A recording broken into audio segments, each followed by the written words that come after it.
میدونیم، قدر برقو میدونیم، قدر نعمت خدا رو ما با دل و جون میدونیم. وقتی که برقا میره زندگی خیلی سخته، هر جایی که برق باشه مردم اون خوشبخته، خوشبخته، خوشبخته، خوشبخته. اگر داری تو عقل و دانش و هوش، بکن درباره برقی سخن گوش. کاش که نقال مرد بیاد. مرد چرا؟ کاش که نقال زن بیاد. زن و مردش فرقی نره، فقط خدا کنه بیا.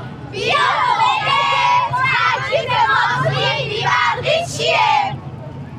به نام خدایی که برق آفرید، نقالش مردش. هرو برق آفرید بس آفرید، بود برق سرچشمه زندگی، چه سخت است بی برق بس زندگی.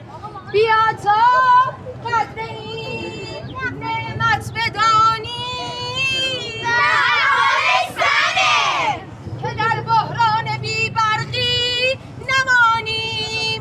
بیا از بهر حفظ آن بکوشیم، وجود برق را ارزش شماریم، وجود برق را ارزش شماریم. اول سلام و بعد سلام و سپس سلام. سلام. در هر نفس ارادت و در هر نفس سلام.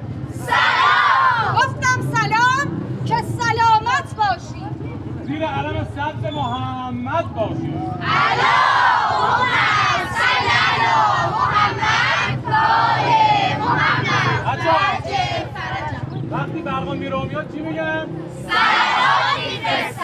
الان که ایام محرمه یه سلامات دیگه. اللهم صل علی محمد و آل محمد و عجل فرجهم.